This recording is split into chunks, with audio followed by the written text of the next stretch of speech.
মহাখালী একটা গাড়ি লাগাই দিছে, মহিলা মানুষ না, এই আর কি। এটা তো চালাতে পারবে না ঠিক মতো। আমরাই তো মনে করি পুরুষ মানুষের তো মনে করেন একটা গাড়ি চালাতে হিমশিম খাওয়া যায়, তো ওরা চালাবে কোথেকে?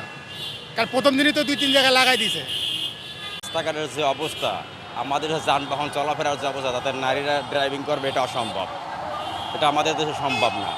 পুরুষরাই তো আমাদের দেশে হিমশিম খেয়ে ড্রাইভিং করতে যাইয়া, নারীরা কীভাবে সম্ভব ভাই? আমাদের দেশে সম্ভব না। এখন এটা বাধ্যতামূলক করলে তো কিছু করার নাই, কিন্তু আমাদের দেশে এই রাস্তাঘাটের যে কন্ডিশন, যে অবস্থা, তাদের নারীরা গাড়ি ড্রাইভিং করা সম্ভব না।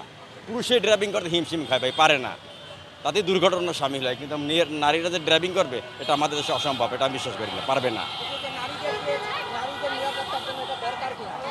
এখন ওই রকম তো পরিবেশ তৈরি করতে হবে ভাই, যে নারীরা ড্রাইভিং করবে, ওই রকম পরিবেশ থাকতে হবে, তার নারীরা ড্রাইভিং করতে পারবে, হেল্পারি করতে পারবে। কিন্তু আমাদের দেশে রাস্তাঘাটে কিন্তু নারীরা ড্রাইভিং করতে পারবে, এই রাস্তায় নারীরা ড্রাইভিং করতে পারবে না। ড্রাইভিং করলে কি সেটা নিরাপত্তা দিতে পারে না সরকার? নারীরা দিতে হবে কেন ভাই? পুরুষ দিয়ে তো নিরাপত্তা দেওয়া, আমাদের আইন শৃঙ্খলার অবস্থায় তো ভালো না ভাই। তাহলে আচ্ছা, আমাদের দেশে যদি পুরুষ ড্রাইভার হয় এবং পুরুষ হেল্পার হয়, নিরাপত্তার অবস্থা যদি ভালো থাকে, সুশৃঙ্খল থাকে, তাহলে এটা তারা সুন্দর হয় ভাই। তার নারীদের দিতে হবে কেন আমাদের দেশে? নারীদের দরকার নাই, জোরদার হইতে হবে ভাই। আপনি নারী দিয়ে ড্রাইভিং করে নিরাপত্তা দিবেন, এটা অসম্ভব, এটা সম্ভব না ভাই। আইন শৃঙ্খলার অবস্থা আমাদের এতটা ভালো না যে এটা দিয়ে নিরাপত্তা দিবে ভাই। মোহাম্মদ শাহিন আলম। রাস্তাঘাটে এই যে কালকে একটা গাড়ি লাগাই দিছে, মহাখালী একটা গাড়ি লাগাই দিছে, মহিলা মানুষ না, এই আর কি।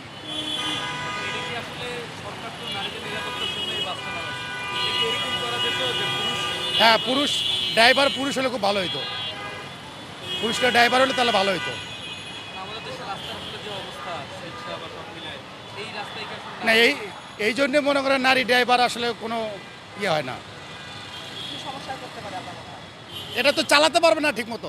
আমরাই তো মনে করি পুরুষ মানুষের তো মনে করেন একটা গাড়ি চালাতে হিমশিম খাওয়া যায়, তো ওরা চালাবে কোথেকে? কারণ প্রথম দিনই তো 2-3 জায়গায় লাগাই দিছে। কাল দেখেন এই বলাকা গাড়ির সাথে লাগাই দিছে, আজকে তো দেখলাম চালাতে পারে না, কেরাবেরা করে।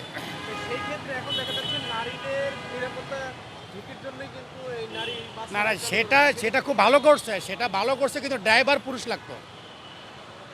ওইটা খুব ভালো উদ্যোগ নিয়েছে, কিন্তু ড্রাইভার পুরুষ লাগবে, তাহলে ঠিক আছে। আর ভাই, একটা পুরুষের কাজকে মহিলা করতে পারে? আপনি কি থালা বাসন মাজতে পারবেন? ওদের মাঝে আর আপনার মাঝে অনেক পার্থক্য আছে। এই আমার নাম জহুরুল ইসলাম। বাসটা চালু করছে সরকারে, আসলে এই উদ্যোগটা হিসাবে খারাপ না, ভালো। কারণ নারীরা মায়ের জাত, কারণ তাদের একটা আলাদা বাস দেওয়া হয়েছে, সেই জন্য আমি মনে করি জনগণের জন্য ঠিক আছে। জন্য আলাদা একটা ব্যবস্থা করা হয়েছে, সেটা হলো সার্ভিস বাস চালু করছে। বাসে ড্রাইভার থাকবে নারী এবং স্টাফ থাকবে নারী, হেল্পার শুদ্ধ নারী। আমার হিসাবে এটা ভালো হয়েছে উদ্যোগটা নেওয়াটা। ধন্যবাদ। সিস্টেম বাংলাদেশে কখনো হয় নাই, এটা বাহিরে আছে। এই সিস্টেমটা দেখি তো, ইউটিউবে দেখি বা ফেসবুকে দেখি, এই সিস্টেমটা বাহিরে আছে যে নারীরা বাস চালায়। বাংলাদেশে হয়েছে এই প্রথম, আশা করি ভালো হয়েছে, খারাপ না। কারণ একটা বাসে উঠতে গেলে নারী পুরুষ অনেক সময় হেল্পার কোনো বলে যে বাসে ভিতরে জায়গা নাই, আপু উঠতে পারবেন না। কারণ এই সিনগেটটা বেশি হয়, যার কারণে এই আপুরা বা আন্টিরা তাদের সমস্যাটা বেশি হয়। ঠিক আছে, হ্যাঁ, আশা করি সমস্যার সমাধান এখন হয়ে যাবে ইনশাল্লাহ। মোহাম্মদ সুমন মিয়া। কি নারীদেরকে প্রশিক্ষণ দিতে হবে ভালো করে, যাতে তারা রাস্তায় গাড়ি চালাতে পারে। একজন হেল্পার থেকে ড্রাইভার হয়, সে কিন্তু একজন মেধাবী হয়ে ওঠে, ড্রাইভারটা দক্ষ থাকে। কারণ সে ড্রাইভারটা কেমনে গাড়ি চালাবে, সে ড্রাইভার তো একমত জানে। আর বিশেষ করে নারী যেহেতু তারাও পারবে, একটু সময় লাগবে। যেমন এই যে দেখেন, নারী একটা বিআরটিসি বাস আসছে এখনই, হ্যাঁ, উনি কিন্তু যেভাবে চাইতেছে ঠিক আছে।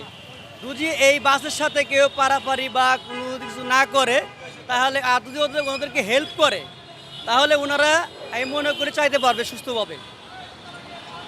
না তো একটাও, গাড়ি তো ঠিকই ছাড়ছে কিন্তু গাড়ি তো দেখি না চোখে, একটা তো চোখে পড়ে না গাড়ি, গাড়ি তো শুনতে গেলে ছাড়ছে। হ্যাঁ পারবে, অবশ্যই পারবে, তারা চেষ্টা করলে অবশ্যই পারবে। কি নাম আপনার? আমার নাম ফারুক, আমি জয় সারা ডিপুতে। কন্ট্রাক্টর আছে, মহিলা সার্ভিস, বাস সার্ভিসে পারবে, সব কিছুই আছে মনে হয়, ঠিক আছে, ভালোই এই এই যে সড়কে যে যানজট থাকে, গরম থাকে, অনেক নারী চালকরাই আজকে অভিযোগ করতেছেন যে তাদের জন্য অনেক কষ্ট হয়ে যাচ্ছে, কিন্তু আপনারা তো অনেকদিন যাবত এই কাজ করে আসতেছেন, এইটা আসলে আপনারা কি বলবেন? মনে হয় মহিলারা পারবে, এটা কষ্টের কিছু না, আমার ড্রাইভিং ওটা মহিলা পারবে, এটা কোনো সমস্যা না, মামা ড্রাইভিং পারবে। আর এই বাস নিয়ে আসলে আপনাদের কোনো কিছু বলার আছে কি? না বলার নাই, কিন্তু ভালো হয়েছে মহিলা বাস সার্ভিস নামে, মহিলাদের জন্য তো ভালো হয়েছে। মেহেদি।